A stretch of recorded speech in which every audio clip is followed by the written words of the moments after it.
आचार्य रजनीश चंद्र मोहन ओशो ने अपने विचारों के आधार पर एक अलग दुनिया गढ़ी। मुक्त संभोग को लेकर ओशो की विचारधारा पर हमेशा सवाल ही उठते रहे। उन्होंने संभोग को समाधि का रास्ता बताया। उनकी विचारधारा समाज को चुनौती देती है। ओशो का नाम दुनिया भर के प्रसिद्ध गुरुओं में से एक है।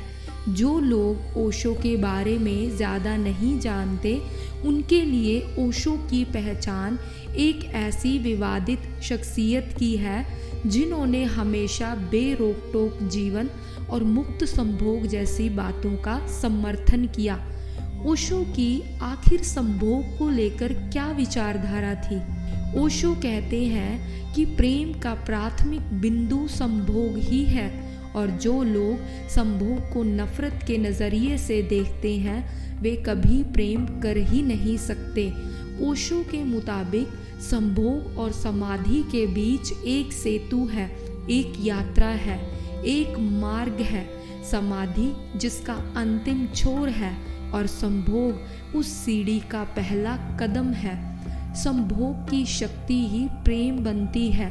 संभोग ऊर्जा का अधोगमन है, नीचे की तरफ बह जाना।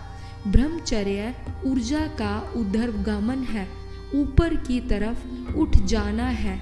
जिस दिन इस देश में संभोग की सहज स्वीकृति हो जाएगी, उस दिन इतनी बड़ी ऊर्जा मुक्त होगी कि भारत में हम आइंस्टाइन पैदा कर सकते हैं।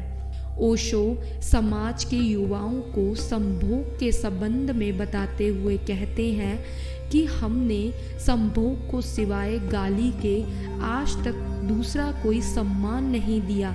हम तो बात करने में भयभीत होते हैं।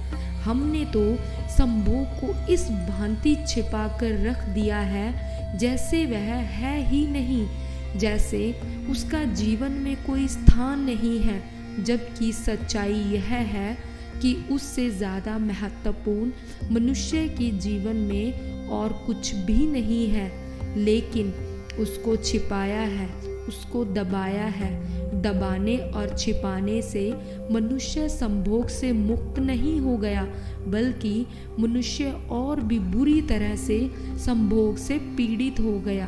दमन उल्टे परिणाम लाया है।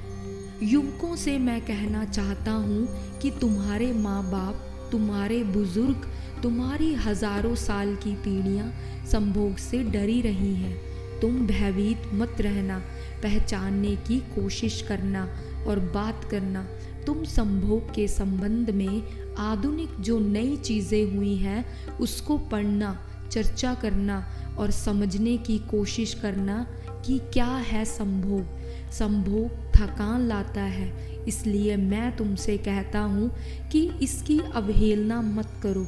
जब तक तुम इसके पागलपन को नहीं जान लेते, तुम इससे छुटकारा नहीं पा सकते। जब तक तुम इसकी व्यर्थता को नहीं पहचान लेते, तब तक बदलाव असंभव है।